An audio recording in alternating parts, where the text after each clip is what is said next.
ఒక ప్రాంతీయ పార్టీని ఇంత బలంగా నిర్మించుకున్న కేసీఆర్ ఎందుకు ఈ వలసలు ఆపలేకపోతున్నాడు? ఎందుకు కంట్రోల్ చేయట్లేదు? అంటే బలవంతంగా ఎవరిని ఆపగలుగుతాం? ఆ రోజు అధికారం ఉంది కాబట్టి చాలామంది వచ్చారు. ఆ రోజు ఉద్యమం చేసేటప్పుడు కూడా ఎవరిని బలవంతంగా ఏం తీసుకురాలేదు కదా. ఉద్యమంలో పాత్ర పోషించగలిగిన వాళ్ళందరూ వచ్చేసి పాత్ర పోషించగలిగారు. ముందుండగలిగిన వాళ్ళు ముందున్నారు. ఉద్యమం చేసినప్పుడు ఉద్యమం చేశారు. ఉద్యమం తర్వాత తెలంగాణ వచ్చింది. తెలంగాణ వచ్చిన తర్వాత తీసుకొచ్చిన పార్టీకి ప్రజలు పట్టం కట్టారు. పట్టం కట్టిన తర్వాత పరిపాలన చూసి మెచ్చుకున్న వాళ్ళు చాలామంది ఈ ప్రభుత్వ పనితీరు బాగుందని చెప్పేసి పార్టీలకు వచ్చారు. వచ్చిన వాళ్ళు ఎవరిని కాదనలేదు, వాళ్ళకు కూడా కావాల్సిన అవకాశాలు ఇచ్చినాం. 10 సంవత్సరాలు మామూలుగా అవకాశాలని వాడుకొని పబ్బం గడుపుకొని అధికారాన్ని ఉపయోగించుకొని మళ్ళీ ఇవాళ ఏదో పార్టీ పరిస్థితి బాగాలేదు కదా అనే ఉద్దేశంతో మామూలుగా ఇంకో దాంట్లో పోతామని అంటే ఎంతసేపు ఇళ్ళనైనా అల్లనైనా ఎవరు బదలాయింపు జరుగుతుంది? పార్టీ కండవ మారంగానే ఒక నాయకుడు మారట్లేదు అంతే తప్ప పెద్ద నాయకుడు ఎవరైతే పార్టీకి సంబంధించిన వాళ్ళు ఉన్నారో బాధ్యులు వాళ్ళు మారట్లేదు. మిగతా వాళ్ళంతా టీం అదే పడుతుంది కదా. ఇప్పుడు ప్రభుత్వం కూలిపోతుంది, ప్రభుత్వాన్ని కూల్చేస్తాం అండమే తప్పైందా? ఇప్పుడు రేవంత్ దానికి అలర్ట్ అయిపోయిండు, ఎందుకు రిస్క్ ఎందుకు తీసుకోవాలని గేట్లు ఓపెన్ చేసిన అంటుండు. ఇప్పుడు ప్రభుత్వాన్ని కూల్చేస్తామని ఎవరు ఏం చెప్పలేదు. పార్టీని ఈ ప్రభుత్వం ఉంటుందో ఉండదో అనే అభద్రతా భావం ఆ పార్టీకి ఉంది. ఇవాళ ప్రజలకు కూడా ఆ చర్చ జరుగుతుంది. ప్రజల్లో కూడా నేను కూడా చెప్తా ఉన్నా, రేపు పార్లమెంటు తర్వాత ఏ రకంగా ఉంటుంది అని అనేది ఎవరు ఊహించలేని పరిస్థితి. ఓకే, రాజకీయ సమీకరణాలు కాంగ్రెస్ పార్టీ కూలిపోతుంది, నిలబడదు ఇదని అంటే ఆ ప్రమాదం మాతోనే ఉందనేది ఏముంది? వితిన్ ద పార్టీలో కూడా ఎంతమంది శత్రువులు లేరు, ఎంతమంది అసమ్మతి రాగాలు తీయట్లేదు, ఎంతమంది కుర్చీ కాలు గుంజాలని చెప్పేసి ఆలోచించట్లేదు. ఇంతకుముందు 5 సంవత్సరాలు అధికారంలో ఉన్నప్పుడు కాంగ్రెస్ ఎంతమంది ముఖ్యమంత్రులు మారిరు, ఎన్ని అసంతృప్తులు సెగలు కక్కిరు, ఇవన్నీ మనం చూసినాయి కదా. రేవంత్ రెడ్డి గారిని మొన్న పీసీసీ ప్రెసిడెంట్ ఎన్నికలు అయిపోయేంతవరకు పీసీసీ ప్రెసిడెంట్ హోదాలో ఎంతమందిని జీర్ణించుకున్నారు, ఎంతమందిని విభేదించారు, ఎంతమందిని ముఠాలు కట్టారు, ఎంతమందిని ఆయన మీద పొగబెట్టే ప్రయత్నం చేశారు. కాంగ్రెస్ వచ్చిన తర్వాత సరే ఆయన వల్లనే వచ్చిందనే ఒక అభిప్రాయంతో ఢిల్లీలో ఉన్నోళ్ళు కానీ ఇక్కడ గెలిచిన వాళ్ళు కానీ ఆయన ఉంటే బాగుంటుందనే అభిప్రాయంతో ముఖ్యమంత్రి చేశారు. చేసిన దగ్గర నుంచి ఎన్ని రకాలుగా పుల్లలు పెట్టడానికి ప్రయత్నం చేస్తున్నారు. అది ఎవరో చేయట్లేదు, వాళ్ళ పార్టీలోనే చేస్తున్నారు కదా. కాబట్టి ఈ గుంపులు అనేటివి అసమ్మతి రాగాలనేటివి కాంగ్రెస్ కొత్త కాదు. రేపు జరగబోయే పరిణామాలలో పార్లమెంట్ ఎన్నికలు అయిపోయిన తర్వాత అందులో ఉన్నోళ్ళే కాంగ్రెస్ శత్రువు, ఎవరు బయట వాళ్ళు శత్రువులు అవసరం లేదు. ఓకే, ఇప్పుడు అందులో ఉన్న వాళ్ళే ముఖ్యమంత్రి పదవి కోసం కొట్లాడుకుంటున్నారు అని చెప్తున్నారు మీరు. పదవి కావచ్చు, ఇంకోటి కావచ్చు, జీర్ణించుకోలేకపోవచ్చు, ఏదైనా కావచ్చు.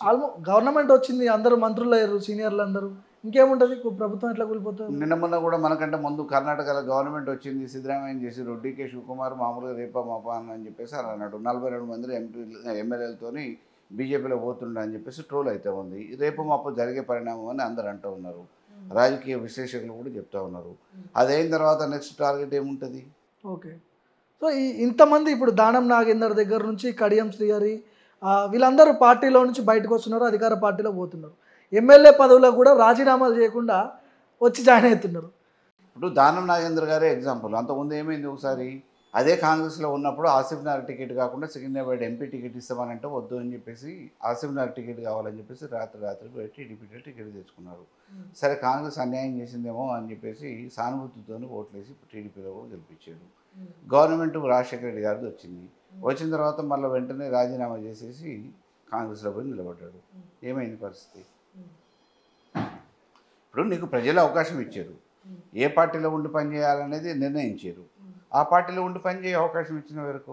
కేసీఆర్ సిట్టింగులకు సీట్లు ఇవ్వడమే కేసీఆర్ చేసిన తప్పని ఒక చర్చ జరుగుతూ ఉంది. అందులో మీరు కూడా ఉన్నారు. సో సిట్టింగులకే మీరు కూడా కోదాడ నుంచి ప్రాతినిధ్యం వహించారు, గెలిచిరు ఎమ్మెల్యేగా. దాని తర్వాత మొన్న రీసెంట్గా ఓడిపోయారు. సిట్టింగులకే సీట్లు ఇవ్వడమే తప్ప కేసీఆర్ చేసి. అంతకుముందు సిట్టింగ్ వాళ్ళు ఎవరు కూడా ఏ పార్టీలో కూడా ఓడిపోలేదా? సెట్టింగ్ల మీద మామూలుగా ఏం జరుగుతుంది, ఏంది, సిట్టింగ్లు మంచి చేస్తుర్రా లేదా, ప్రజలలో ఉంటుర్రా లేదా అనేది ఎప్పటికప్పుడు నివేదికలు ఉంటే ప్రజలు కూడా చెప్పుకుంటారు. అదే రకంగా మామూలుగా ఏమైనా అవినీతికి పాల్పడ్డారనే విషయాలు ఇంటెలిజెన్స్ రిపోర్ట్స్ ఉంటాయి, పత్రికలు ఉంటాయి, రకరకాల వ్యవస్థలు ఉంటాయి. జీర్ణించుకోలేని వాళ్ళు కొంతమందిని ముఠాలు కట్టేసి మామూలుగా ఆయన కొద్దు ఈయన కొద్దు అని అంటే పార్టీ వినదు కదా. ఇప్పుడు జీర్ణించుకోలేక రాజకీయాలు అన్న తర్వాత జీర్ణించుకునేటోళ్ళు ఉండరు, అసూయ ద్వేషం ఇవన్నీ ఉంటూనే ఉంటాయి, ఈర్ష్య ద్వేషాలతో పనిచేస్తూనే ఉంటారు. కొంతమంది కావాలని పని కట్టుకొని మామూలుగా టికెట్ రానియకుండా ఉండటానికి అనేక రకాల ప్రయత్నాలు జరిగినాయి. అంతెందుకు మా నియోజకవర్గంలో కోదాళ్ళని అనుకుందాం, అంతకుముందు పీసీసీ ప్రెసిడెంట్గా చేసిన ఉత్తమ్ కుమార్ రెడ్డి పార్టీలోకి వస్తుండని చెప్పేసి బహిరంగంగా ఆయన కూడా చెప్పుకున్నాడు, సమావేశాలు పెట్టుకున్నాడు, కార్యకర్తలను పిలిచి మాట్లాడుకున్నాడు బీఆర్ఎస్లోకి పోదామని చెప్పేసి. అంటే ఎలక్షన్స్ ముందు బీఆర్ఎస్లోకి వస్తామని చర్చలు జరిగినాయా? చర్చలు జరిగినాయి. ఆయన ఓపెన్గా చెప్పుకున్నాడు కదా, బీఆర్ఎస్లో పోదామని కూడా చెప్తే కొంతమంది కార్యకర్తలు సుముఖత వ్యక్తం చేయలేదు, విముఖత వ్యక్తం చేసారు. ఆయన ఎమ్మటి నడవడానికి కూడా సిద్ధంగా లేకుండే. ఈవెన్ ఎన్నికలలో ప్రచారం ఏం చేసిండు, కాంగ్రెస్లో సీట్లు వస్తే నేను ముఖ్యమంత్రిని అయితే, లేకపోతే బీఆర్ఎస్లో మంత్రిని అయితే అని చెప్పి చెప్పుకున్నాడు. అంటే రాజకీయంగా మామూలుగా పబ్బం గడుపుకోవడానికి ఆ రకంగా మాట్లాడేటోళ్ళ, పబ్బాలు గడుపుకోవడానికి మాట్లాడేటోళ్ళ మాటలు ప్రజలు అమ్మితే దానికి చేసేది ఏముంది?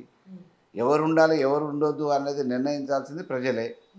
ఎవరు గెలవాలి ఎవరు ఓడిపోవాలనేది నిర్ణయించేది కూడా ప్రజలే. కోదాడలో మీ ఓటమికి కారణము రాష్ట్రంలో ఉన్నటువంటి కాంగ్రెస్ పార్టీ వేవా, లేకపోతే మీ మీద ఉన్నటువంటి ఏదైతే ఆరోపణలు చేస్తున్నారో ప్రతిపక్ష పార్టీకి సంబంధించిన నాయకులు అవినీతి చేసిండు, సంపాదించిండు, ఇది ఏమన్నా మైనస్ అయిందా? కాంగ్రెస్ వేవా అవినీతి చేసిండు అంటే ఆ రోజు కూడా నేను చెప్పిన బహిరంగంగా మీలాంటి వాళ్ళ ముందే, నిరూపించమనండి ఎక్కడన్నా అని చెప్పిన. ఈ రోజు కూడా చెప్తున్నా, ఈ రోజు అధికారం లేదు కదా, ఈ రోజు కూడా మామూలుగా నా మీద అవినీతి ఉంటే నిరూపించవచ్చు. ఈ రోజు నేను చెప్తున్నా, అదే ల్యాండ్ శాండ్ వైను మైను ఈరోజు కాంగ్రెస్ అప్పుడు ఉత్తమ్ కుమార్ రెడ్డి ఎమ్మెల్యేగా గోదావరిలో ఉన్నప్పుడు జరిగినాయి, ఇవాళ కూడా అదే జరుగుతూ ఉంది. ఓకే, ఇప్పటికి స్టిల్ నిన్నగాక మొన్న కోరమండల ఆక్రమణలు ల్యాండ్ జరిగింది, ఇసుక దందా నడుస్తూనే ఉంది, పేపర్లలో చూస్తూనే ఉన్నారు. ఆంధ్ర తెలంగాణ మాఫియాలు కొట్లాడుతున్నాయి అని చెప్పేసి. ఎందుకంటే మీరు జర్నలిజంలో ఉన్నారు కదా, మీరు స్థానికుడు కూడా కాబట్టి ఈరోజు ఇసుక దందా నడుస్తూనే ఉంది, మట్టి దందా నడుస్తూనే ఉంది.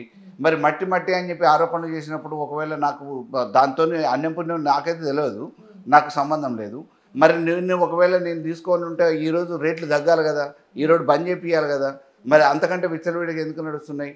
ఇవాళ ల్యాండ్ శాండ్ వైను మైన్తో పాటు క్లబ్బులు నడుస్తున్నాయి, ప్యాకెట్ నడుస్తుంది, కోదాడ క్లబ్ నడుస్తుంది, ప్యాకెట్ ఏడబడితే ఆడ నడుస్తుంది.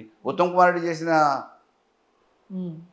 ఘనకార్యం అదే కదా. గతంలో గోదావరిలో మీ హయాంలోనే ఈ కేఎల్ఆర్ రెవెన్యూ ముందు ఉన్నటువంటి హైవే పక్కన ఉన్నటువంటి మున్సిపాలిటీ భూమి దాదాపు 6 కోట్ల రూపాయలు విలువ చేసే భూమి, అది మీ హయాంలో కబ్జా పెట్టారని ఆరోపణలు. నేను ఏమంటున్నా, నా హయాంలో కబ్జా పెడితే పేపర్లు ఉన్నాయి కదా, మరి ఈరోజు ఎవరి హయాంలో కబ్జా అయిందని చెప్పేసి పేపర్లో వచ్చింది, హయాలు కూడా పేపర్లు ఉన్నాయి కదా, మీడియా ఉంది కదా.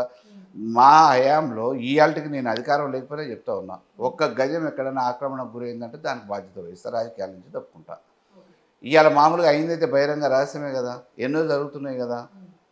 ఇవాళ మామూలుగా అరాచకాలు ఏ రకంగా జరుగుతున్నాయి గ్రామాలలో, రాష్ట్ర వ్యాప్తంగా కాంగ్రెస్ హయాంలో దాడులు జరుగుతూ ఉన్నాయి, ఇండ్లు కూలగొడుతూ ఉన్నారు, అరాచకాలు చేస్తూ ఉన్నారు, నాయకుల మీద దాడులు జరుగుతూ ఉన్నాయి, ఉద్యోగస్తుల మీద కక్ష సాధింపు చర్యలు జరుగుతూ ఉన్నాయి, అనేక రకమైన వేధింపులు చేస్తూ ఉన్నారు. సో అవినీతి చేయలేదు, భూ కబ్జాలు జరగలేదు, అంతా మంచిగానే జరిగింది అంటున్నారు.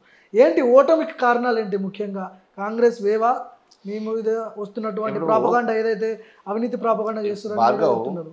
ఉప ఎన్నికలు జరిగినాయి, అప్పటి వరకు ఎమ్మెల్యేగా ఉత్తమ్ కుమార్ రెడ్డి 2018 ఎన్నికలలో ఉత్తమ్ కుమార్ రెడ్డి ఎమ్మెల్యేగా హుజూర్నగర్లో గెలిచిండు, పార్లమెంటు కోసం రాజీనామా చేసిండు. పార్లమెంటు గెలిచిన తర్వాత ఉప ఎన్నికలు జరిగినాయి, ఉత్తమ్ కుమార్ రెడ్డి భార్యనే పెట్టిండు, వేరే వాళ్ళని పెట్టలేదు. మరి ఎన్ని వేల ఓట్లతో ఓడిపోయింది? అప్పటి వరకు ఆయన ఎమ్మెల్యేనే కదా, ఎంపీ ఎలక్టెడ్ ఎంపీయే కదా, ఆయన నియోజకవర్గమే కదా, ఆయన మొత్తం శాసిస్తే ఎట్లా అంటే ఎట్లయితుందని చెప్పారు కదా. ఆయన ఎన్ని వేల ఓట్లతో ఓడిపోయింది? ఆ రోజు 50,000 ఓట్లు. అంటే ఆయన అవినీతి చేసిండా? అవినీతికి పట్టం కట్టిదా ఇయ్యాల? కాబట్టి గెలుపోటములు అనేది ఓట్లు ఎందుకు వచ్చినాయి ఏంది అనేది ప్రజలు వేసేది వేరు, రాజకీయంగా ప్రత్యర్థులు ఆరోపణలు చేయటం వేరు.